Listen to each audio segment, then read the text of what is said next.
सतलोक आश्रम के इन तानाशाहों का पूरा खेल है, मैं आपको समझाना चाहूंगा।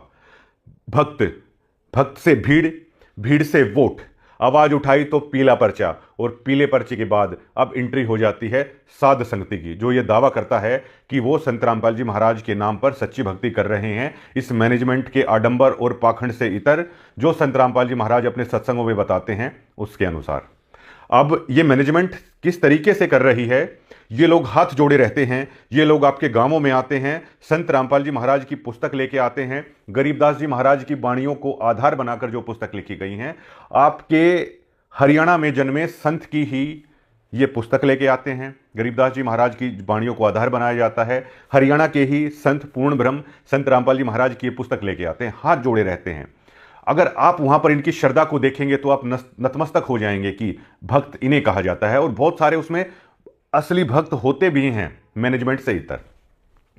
वाणियों से भक्त जुड़ते हैं, और जो भक्त वहां पर जुड़ जाते हैं तो उन्हें टॉर्चर किया जाता है, बकायदा अलग अलग ड्यूटीज लगाई जाती हैं। वो बेचारे अपने घर का काम है नहीं कर पाते हैं।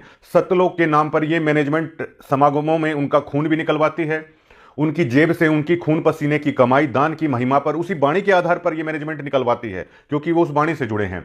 उसके बाद पत्थर तुड़वाए जाते हैं, अपने घर बनवाए जाते हैं, चौकीदारी करवाई जाती है, किसी किसी शहरों में जाके झाड़ू है वो मरवाई जाती है। अब ये देखिए कि ऐसा नहीं है कि सतलोक आश्रम से जुड़े हुए भक्त समझदार नहीं है, वो बहुत समझदार है। उन्हें यह भी पता है कि असली भक्त वहां पर बर्तन मांजते हुए दिखेगा, और मैनेजमेंट वाले लोग तानाशाह हैं। दान में भी इस तरीके की हेरा फेरी करने की कोशिश की जाती है, और ये पूरी तानाशाही चलाते हैं। भक्तों को भी ये बात पता है। अब वाणी से भक्त बन गए, अब जब भक्त आप बन जाते हैं तो सेवा के नाम पर आपको टटोला जाता है, एकदम से ये कहा जाता है देर रात को भी जल्दी से जल्दी आश्रम में पहुंचिए। ये टेस्ट लिया जाता है कि ये लोग आप लोगों की भीड़ चाल में कितना फंस गए हैं। उसके बाद एक भीड़ तैयार हो जाती है, और इस भीड़ का सौदा है वो नेताओं के साथ महाराज जी के परिवार वाले हैं, वो बाकायदा तय करते हैं, उनके फोटो किसी से छुपे नहीं हैं।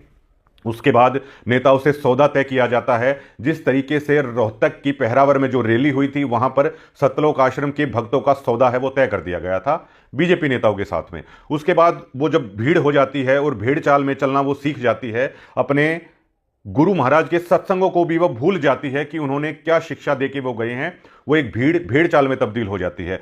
उसके बाद संत रामपाल जी महाराज लाइव आएंगे, आश्रम के अंदर बुलाया जाता है, लाखों की संख्या में भक्त वहां पहुंच जाते हैं।